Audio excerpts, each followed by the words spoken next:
आइए बच्चों, सब यहाँ पास आ जाइए। आज मैं आपको एक बहुत ही पुरानी और सच कहूँ तो बहुत ही दिलचस्प कहानी सुनाने जा रहा हूँ। ये कहानी है असल ईमानदारी की और लालच के उस गहरे अंधेरे की जिसमें इंसान अक्सर खो जाता है। हमारी आज की इस चित्रकथा का नाम है ईमानदार किसान और सोने की गुफा। तो चलिए बिना किसी देरी के सफर पर चलते हैं और देखते हैं कि सच्चाई अपना रास्ता कैसे ढूंढ ही लेती है। पता है बच्चों, ये बात हमेशा याद रखने वाली है कि कभी-कभी घने जंगल की जो सबसे गहरी, सबसे अंधेरी गुफाएं होती हैं ना, वो जिंदगी के सबसे चमकदार सच को अपने अंदर छुपाए रखती हैं, बिल्कुल किसी खजाने की तरह। अब वो जंगल कितना रहस्यमयी था और उस डरावने सन्नाटे में ऐसा क्या छिपा था जिसने एक गरीब परिवार की पूरी जिंदगी पलट कर रख दी, यही तो हमें जानना है। कहानी के पहले भाग में देखते हैं उस ईमानदार किसान का जीवन। तो एक छोटे से गांव के बिल्कुल किनारे पर, जहां से एक बहुत ही घना जंगल शुरू होता था, वहां एक छोटी सी पुरानी टूटी फूटी झोपड़ी थी। उस झोपड़ी में रहता था धनिया। धनिया एक बेहद मेहनती किसान था।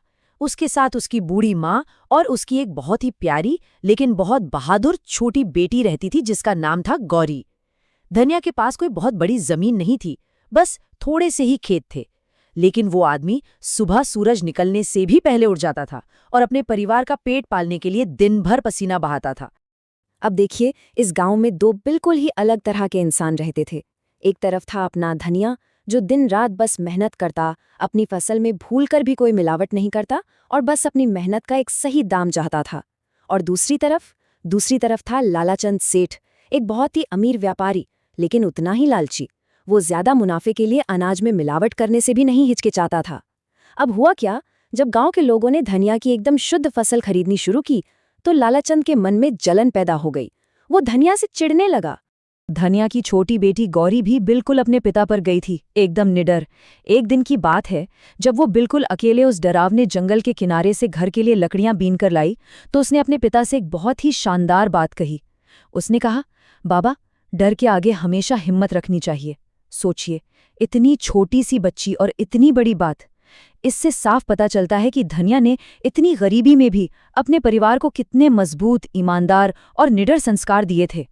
लेकिन बच्चों, दुनिया का एक कड़वा सच ये भी है कि जहां अच्छाई चमकती है, वहां बुराई उसे बुझाने की पूरी कोशिश करती है। और यही हमारी कहानी का दूसरा हिस्सा है, लालची व्यापारी की साजिश। लालाचंद सेठ की जलन अब इतनी ज्यादा बढ़ चुकी थी कि उसने धनिया को पूरी तरह से बर्बाद करने के लिए एक बहुत ही भयानक और खतरनाक चाल चली। लालाचंद ने अपनी इस दुष्ट योजना को बड़ी ही चालाकी से अंजाम दिया। उसका पहला कदम देखिए, उसने रात के अंधेरे में चुपके से धनिया के लहलहाते खेतों में जहर डलवा दिया। जरा सोचिए, उस बेचारे किसान के दिल पर क्या बीती होगी जब अगली सुबह उठकर उसने अपनी पूरी फसल को सूखा हुआ और मरा हुआ देखा। लेकिन लालाचंद यही नहीं रुका। उसका दूसरा कदम था अपनी ही एक सोने की अंगूठी चुपके से धनिया की झोपड़ी में छुपवा देना। और फिर तीसरा और आखिरी कदम, उसने गांव की पंचायत को भड़काकर धनिया पर चोरी का झूठा इल्जाम लगा दिया ताकि उसे हमेशा के लिए गांव से बाहर निकाला जा सके। लालाचंद के घमंड और उसकी क्रूरता का अंदाजा आप सब उसके इन शब्दों से लगा सकते हैं। उसने एक बार धनिया को खुलेआम धमकी देते हुए कहा था, अगर तूने मेरी बात नहीं मानी ना, तो मैं ऐसा हाल कर दूंगा कि तेरा अनाज कोई नहीं खरीदेगा। और उसने अपनी झूठी और गंदी साजिश से बिल्कुल ऐसा ही किया। जब धनिया के घर से वो सोने की अंगूठी निकली, तो पूरी पंचायत ने लालाचंद की बातों में आकर उस सीधे साधे निर्दोष किसान को गांव से बाहर निकाल दिया। और बस यहीं से शुरू हुआ उनके जीवन का तीसरा अध्याय, जंगल की ओर उनका वनवास। घर से निकाले जाने का वो गहरा दुख। वो शाम बहुत उदास थी। सूरज ढल रहा था। धनिया, उसकी बूढ़ी माँ और छोटी सी गौरी तीनों अपनी आंखों में आंसू लिए अपने ही पुश्तैनी गांवों से बाहर निकाल दिए गए। उनके सिर से छत छिन गई थी और अब उनका कोई सहारा नहीं था।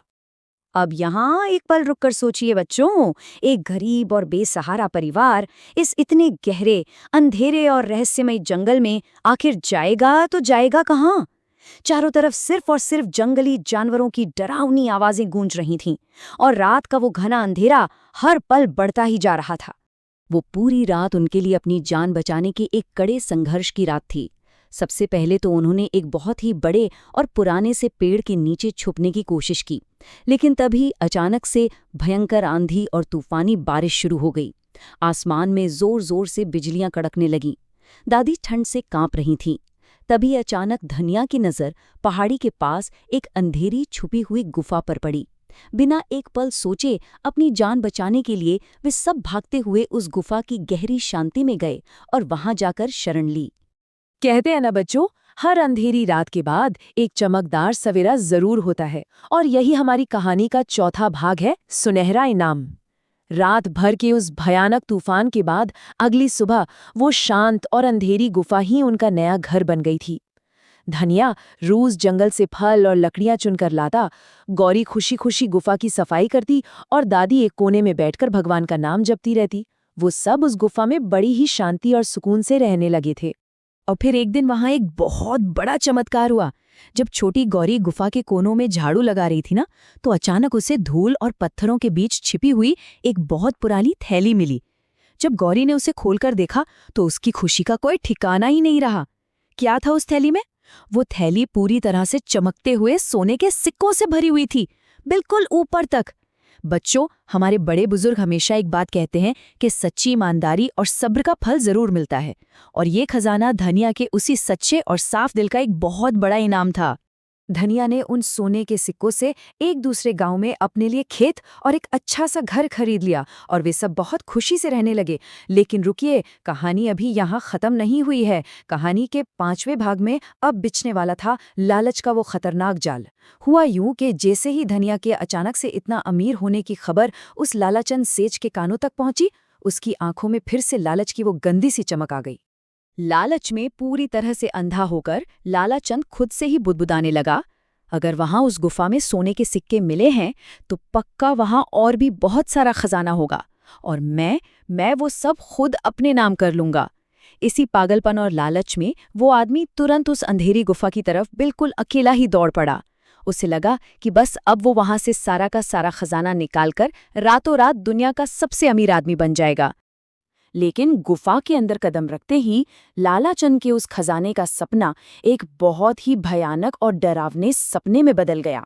पहले दिन उसे सचमुच एक सोने की थैली मिली, लेकिन वो लालच में और ज्यादा अंदर चला गया और उस गुफा के भूल भुलैया जैसे रास्तों में बुरी तरह से भटक गया। फिर आया दूसरा दिन। वो भूखा, प्यासा और डरा हुआ था, लेकिन फिर भी उस भारी सोने को उठाए बस पागलों की तरह भटकता रहा। और तीसरे दिन तक आते आते वो पूरी तरह से टूट चुका था। थककर चूर होने के बाद उसे ये बात समझ में आ ही गई कि ये सोना कोई वरदान नहीं है, बल्कि एक फंदा है जो उसे उसी गुफा में बंदी बना रहा है। और यहीं से कहानी अपने आखिरी पड़ाव पर आती है, जहां सत्य की हमेशा जीत होती है।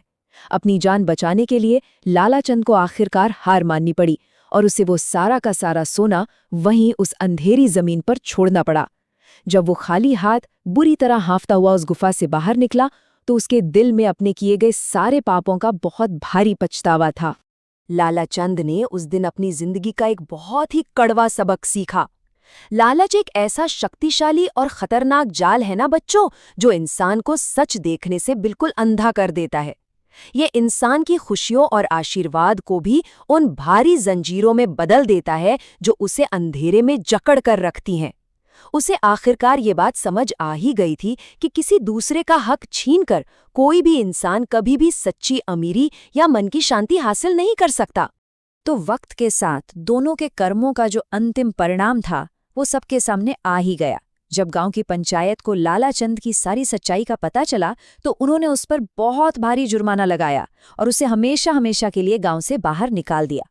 और दूसरी तरफ हमारा धनिया, जिसने हर मुश्किल में हमेशा ईमानदारी का साथ दिया था, उसके ऊपर से सारे झूठे इल्जाम हमेशा के लिए हट गए। गांव वालों ने उससे वापस आने की बहुत मिन्नतें की, लेकिन धनिया ने अपने उसी नए घर में रहने का फैसला किया जहां उसके परिवार को सच्चा सम्मान और खुशी मिली थी। तो बच्चों, इस पूरी कहानी के अंत में हमारे सामने एक बहुत बड़ा सवाल आकर खड़ा होता है। जरा सोचिए, अगर कभी आपको सोने से भरी कोई ऐसी गुफा मिल जाए तो क्या आप में उस लालच को छोड़कर सही समय पर खाली हाथ वापस लौटने की समझ होगी? ईमानदारी और लालच के बीच का बस यही वो छोटा सा फर्क है जो किसी भी इंसान की किस्मत तय करता है। मुझे पूरी उम्मीद है कि आज की इस कथा से आपको ईमानदारी की असली ताकत समझ में आई होगी।